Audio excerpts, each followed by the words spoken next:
happy today, yeah, that so many people in Yoruba land. See, I'm talking about my own feedback now.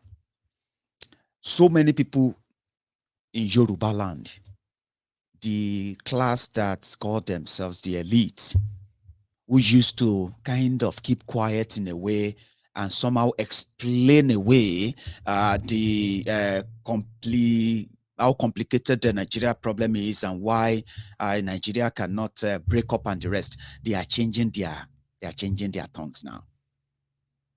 Now, some of them are now agreeing that indeed, if nothing is done about that fraudulent 1999 constitution, go for election as many times as you want until Nigeria explode into a total civil war. Then the lies you are telling yourselves will come to an end. But some said, don't worry, Mayegun. There are many ways to kill a cat. And you are about to find out. And I love finding out. I love surprises too. So when we talk about this 99 constitution, and people say, you know what? Shouldn't something be done? Shouldn't an action be taken? I mean, not just talk. I remember asking one time that, why have we not seen those who have actually, who claim to be legal luminaries and all of them and what have you, right? It's just that maybe if Nigeria, if they do it and Nigeria finally breaks up, right? Sometimes they feel like they are going to also lose their own bread, because as Nigeria is in chaos, some of them are actually multimillionaires or billionaires, lawyers, or they're interpreting Abdul Salami's trash book called 1999 Constitution. So why hasn't no one taken Nigeria to court on that and end that 1999 Constitution? Because it is possible. Nobody has tried.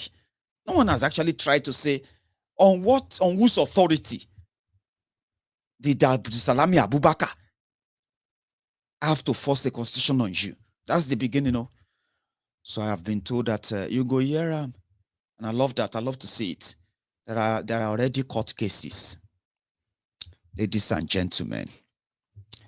And that was how, when I was studying the Chilean issue and case, it is so similar to that of Nigeria. A lot. Just like so many other scenarios around, even Africa, are so similar to that of Nigeria. What happened is that people have been protesting, people have been, you know what I mean? That this fraudulent constitution in Chile is giving power to this section, or giving power to this particular set of people in our country. And more of us are even poorer. And because the constitution gave the power to the politicians now sold their housing sector, transportation sector, and so many other, things like that. They sold them off to the private sectors. Pension, everything controlled by private sector, because the politicians sold them off for whatever they could get. So people had to take their country to court in their country and prove the illegality of that fraudulent constitution. And the courts had to rule that, well, the country can have a new constitution if the people want it. Politicians want to play the game again. They try to play the game again, try to cover it. Block it. It's not going to happen. It's going to divide the country. It's going to blah, blah, blah, blah, blah. And people resorted into a serious mass protest. A big one that you probably watched during the pandemic. It was a big one. So what happened? They got what they wanted. Their own wasn't to break their country. If theirs was to break their country, that's how it would have happened. People's power, people's choice. You can get there. It's just that you won't get there as Nigeria, as one Nigeria. No. But you get there when you have a legal footing to stand on. That's why I love the fact that there is a set of lawyers who have taken Nigeria to court. Sorry about, I don't know, I think this video is kind of lagging, or is it just me? I'm trying to figure that out and see what's going on, by the way. But let me know. I'm going to read my comments. Please.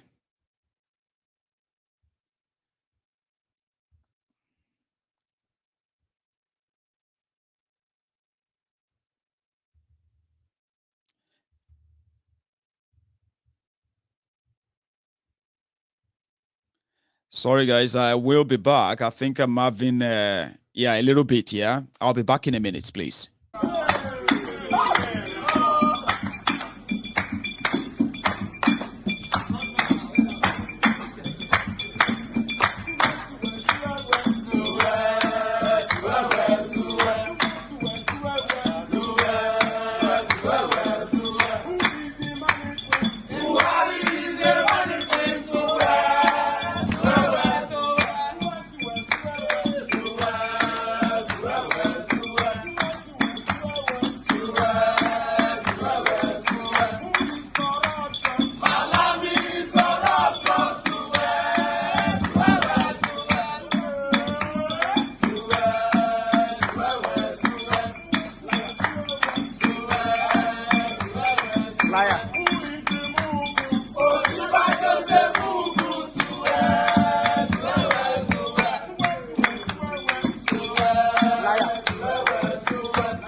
I hope it's I hope it actually gets better. Okay, so I could see that myself, and I hate it. It makes me look like I'm talking in motion. I mean slow motion. I don't like that. So I was talking about the moves people make, and people are already making, or they've made already, which you should know about. Okay, if we say Nigeria is wrongly structured, or it is structured the way the rulers of Nigeria wanted it to be, and so far so good, that is not working in anyone's interest. So far so good, we can see that generally. But we haven't seen, before now, we haven't seen any group approach the court to say, you know what, this constitution called 1999 constitution is illegal.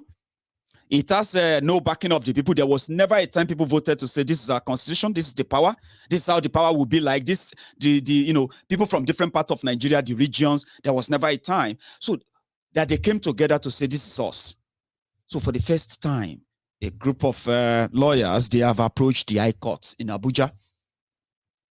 And guess what? They are approaching the courts on behalf of the Igbo people. Some of you may not have heard about them, or some of you have heard about them. They have already approached the court. This is not IPOB, Biafra, and what have you now. Okay? I mean, I'm talking about the legal team. This is like a set of lawyers who said, indeed, they want to prove that the Igbo people or anybody in Nigeria today should never have been held in authority by the 1999 constitution. Now they're asking all the ethnic nationalities in Nigeria to join them. So we are talking about solidarity, Southern solidarity, this solidarity, the marginalization, and the rest of that. This is the opportunity. The court case, I'm going to be following it. They are the only one right now. So they are now calling on the indigenous people of Nigeria, in every part of Nigeria, who feels like the reason why they can never get to their potential, the reason why the one Nigeria fraud has made them even poorer and unsafe, the only way to fight it out and actually have the opportunity of defending themselves economically, defending themselves, physically, economically, spiritually, anything way you could take, without anybody, without them having to look over their shoulders. They are in court now. They are in court too. Then all the people who are interested in freedom, especially from southern Nigeria, southern Kaduna, all these places. You see, this is the opportunity to end the charade. And when the court now pronounce, if a court pronounce Nigeria constitution illegal, the first thing is that Nigeria government, they would have to appeal. That means they will have to include themselves in the case, even if they ignore it for some time. Are you with me? So action, something that will start from somewhere, Now from sometimes, now from little tingling, boy, this boy starts, it will be like, this place is so. Before you know it, it will become so, bigger and bigger. Say, boy, now so, now boil, oh, now ewo. You know what I'm talking about? Nigeria may be too big in the face of the world, but you need something. Now, you see, when you now have something that declared 1999 constitution illegal, then they will need to appeal. When they appeal and they see the number of ethnic nationalities who are now joined to the case, asking that the constitution is illegal, say, see, I'm telling you this now. Some of these young people who have no clue what is it going to be like to escape from this madness. Some of them, they are probably watching and be like, I forget, if it happen, I'm a parawani, if we don't kill ourselves, Nigeria don't go better. I understand you. I'm saying this as well because this one is already ongoing. But when you start killing yourselves, then we'll also put that on record and say, you see, do you understand what I mean? You don't sit down there only and say, I'm a parawani until we start killing. We go kill everybody go kill, we go kill all our until you to babes in parayin. But I'm just telling you right now that some people are already plugging drill on what will eventually deflate the fraudulent contraption called Nigeria. And I love it when it is legal. I like it when it is legal. I don't support violence in a way. So once they declare it illegal, you can build so many other cases on that. Oh man, you can build a lot on that.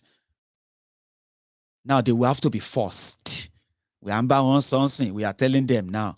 They are jumping up and down. They want to be president. They want to be this. They want to be that. Thank you, Adewale. That's a brother from Canada. Thank you. All of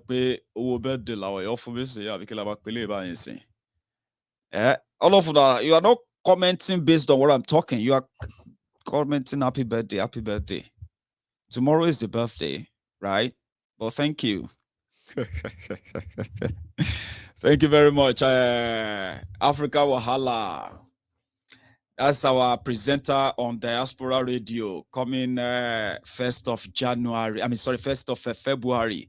All of you, my friends, you should go and follow Diaspora Radio International on Facebook. Follow us on YouTube as well. Many people are coming on board as presenters now. You're probably going to be dealing with so many Mayeguns, and you have a lot, variety, and many of you are going to find many favorites on there. As they are preparing for election, let us also prepare for the widening of our own advocacy. What would they want them? They call them, they tell them, if you don't do anything, nothing is going to change. You can't wish it away. You can't pray it away. You can't sleep it away. It will always be there. It doesn't go anywhere. Rather, it gets even worse and worse. Before you become a victim, okay, somebody is telling me now, you know what? Don't worry. Beef fresh. Beef fresh or beef fresh. You don't need to spam the comment section, okay? I've seen your message. I'll share it. I'll post it on there. People will see it. Everyone will see it. Okay? Don't spam the page with the same message, please. Okay? That's enough. I've seen it. People of Laspotech. Somebody is talking about Laspotech. Where is that? They said they've added 20,000 naira to your school fees. I've seen that. So it's okay. Please stop spamming.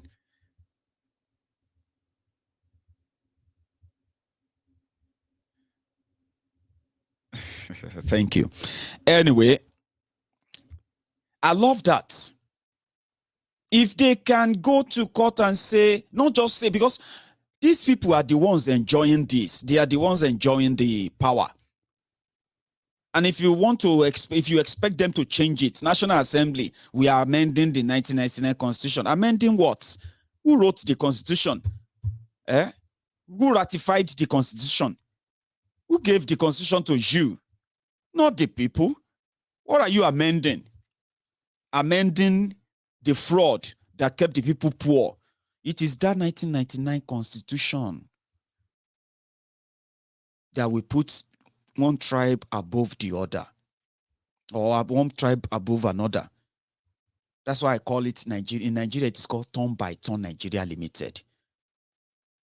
But you see, when Nigeria is structurally broken, where everybody is managing their own affair, yeah, you will print your own money. You will write your own constitution. You will conduct your own election. When people who are not standing up for the interest of the Yorubas ever gain power, it won't take you forever to kick them out and punish them. You can do all of that all by yourself. And guess what? The process that will eventually lead to you being able to do that, their process would have erased these rogues that you see in Yoruba land today. So if that is your fear, some of you will be like, and when we get the Yoruba nation, who are the people who are going to be? Are they not going to be the same people? No, they won't. You see the people you see today, all these governors, all these senators, all these people from your village, from your constituency, from your this and that goes to Abuja or they go to their state capital, claim to be representing you. They are products of a failed Nigeria. And a failed Nigeria is to punish you. But you see that process that is going to structurally break Nigeria into pieces. You won't have to worry about Zamfara. And when I say you don't have to worry about Zamfara, I don't mean that you don't have to care about Zamfara. When I say you don't have to worry, because the people of Zamfara and any part of where they belong to that time, they will take care of themselves because you will be busy taking care of yourself. Now, if anybody come cross border, say that they push cow, push anything, even the people of Zamfara will deny them. Kilunshale.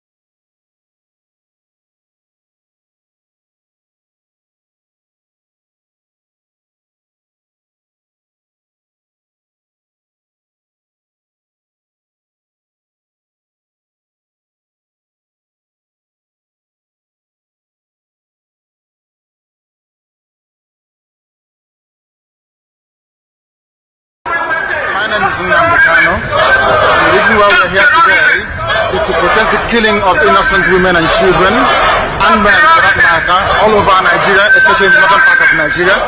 We are not happy, we are not pleased with what is happening, and that is why we're here today. As you can see, there are a lot of Nigerians who are protesting about the killing of families, people who are determined to tear the country apart violently, and it is not something that we support. It is not something that we would like to see continue, and we are here today to send a clear message to the Nigerian government through the High Commissioner that what is happening in the country is unacceptable and we cannot accept it. If that continues, it will lead to the violent situation of the country. There will be no more Nigeria for anyone to go to. There will be no Nigeria for anyone to refer to. In fact, what is happening in Somalia today will be like a tea party. So we cannot allow this nonsense to continue. Something has to be done. And the consequences of the actions of terrorism in Nigeria must be driven home to the people, so that even the terrorists themselves will be able to understand that there is no mileage in where they're going. The only thing they can accomplish is the breakup of Nigeria. If they think that they can cower people, if they think they can force people to be coerced into a religion which is not theirs, then they are clearly mistaken. We are asking for peace. We are asking for people to get together. We are asking for everybody who loves Nigeria, who is associated with that country, to please prevail upon terrorism in Nigeria so we can bring it to an end. That is why the multitude of Nigerians are gathered here today Those of us in the UK are determined to work with the government for peace. We are determined to work with the international community for peace. But one thing we cannot stomach is a repeat of 1966. What is happening today in Nigeria was the reason why Nigeria fought a bitter civil war for 3 years between 1967 and 1970. If this continues, there will be another civil war in Nigeria. And this time around, no place will be safe in Nigeria. This time around, nobody will be safe in Nigeria. So it is imperative that everybody who has the interest of the country at heart acts now and immediately to stop this. The crimes you have in the north, the insecurity you have in the north is as a direct consequence of their own action. They groomed them. Al-Qaeda in the Maghreb, ISIS in West Africa, Boko Haram, Fulani headsmen, bandits, all of them. Who brought them to Nigeria? It's Fulani.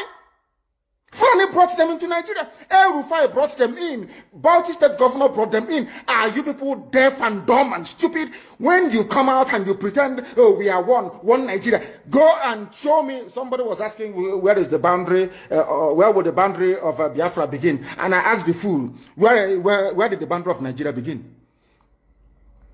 People from Niger come in and go as they like. Most of these idiots are from Niger. They are building a pipeline to Niger. They are building a railway line to Niger. They are building roads to Niger. Whereas where the money comes from, which is Biafra land, we don't have those infrastructure. No, we don't. But you're taking our money. You come to Izombe, you come to Ohaji, you come to Ebema, you come to Aguleri, you come to Ebonyi. You take our resources, sell it, get the money, and now you're building the way to Niger Republic. And you want me to be happy with you? Clap for you. Oh, Nigeria is doing well. One Nigeria. I think you are insane. You come to my land, you take our oil, you take our gas, you take our manpower, you take everything, our VAT, our tax that we pay. You are now building a road from Katsina to Niger. Airport in Niger. Refinery in Niger. You take oil, crude oil from my land, you take it to Niger, you refine it, you bring it back to me as a refined petroleum. Or as PPS as you call it. And you're telling me that that country is viable. You're telling me that Nigeria should be supported. We are in one Nigeria. We are not going anywhere. And you're dying every day. Because those that they appointed to speak for you, they gave them money and positions. So that they will come out on the pages of newspapers to give the world the misleading impression that everything is okay, when things are not okay. Go through the statements of Ohaneze and see the contradictions in it. Nigeria is not working. We are marginalized. And then you come back and say Nigeria is one. We must stay in it together. Are you not foolish? These are the useless intellectuals that you have. On one hand, you say Nigeria is not working. You're marginalized. You are being discriminated against. You're suffering. They're killing you everywhere. And you come back to the same place and say Nigeria must be one. Had Nigerians gotten together to say they want to be part of this useless contraption, that's entirely their business. I'm a Democrat, I've subscribed to it. But have you asked yourself this question? Why is it that all those asking you to remain in one Nigeria has something to gain from Nigeria, or they have benefited in the past? Nothing more, nothing less. I saw the letter that Atiku Abubakar wrote to President Biden.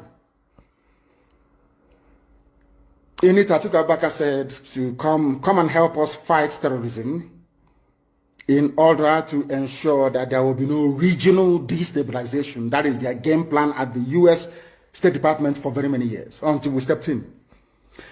They keep trotting out these lies. Once Nigeria breaks up, there will be destabilization in the entire region. I said it because you don't understand African history. Most of these people are not educated. When I say, they say I'm insulting them. No, I'm not insulting you. Most of you are not educated. In Africa, we are tribal creatures in Africa. In Africa, we are tribal creatures in Africa. We always go back to our village where we were born, where our umbilical cord, how long, where it was buried. That's where we come from. That is why every Christmas, Easter, New Year Festival, or August meeting, you see us migrating back to where we come from. And I keep saying these things to Africans, they don't understand it. They don't understand it. Everywhere in Africa during Christmas, if you like, be in South Africa, if you like, let it be in Kenya, you let it be in Rwanda, everybody from the capital goes to the village. If you go to Accra, the same thing happens. This past Christmas, if you like, go to Cotonou, go to Yaoundé in Cameroon. Everybody living in the capital cities of Africa, they go back to their villages. They go back to their tribes where they come from. Do they do that in the Western world? During Christmas, these people migrating from, oh, I come from Florida, I'm going to Florida. No, you don't. Because people come from where they are born. We come from where our ancestors were born. That is the difference between black people in Africa and those from Europe and other parts of the world. We come from, so if you ask somebody, where do you come from? He or she will mention their village. That is what makes us Africans. It's very, very unique. If you destroy that, you're finished as a people. In Africa, we are tribal. First and foremost, we belong to our tribe where we come from. That is why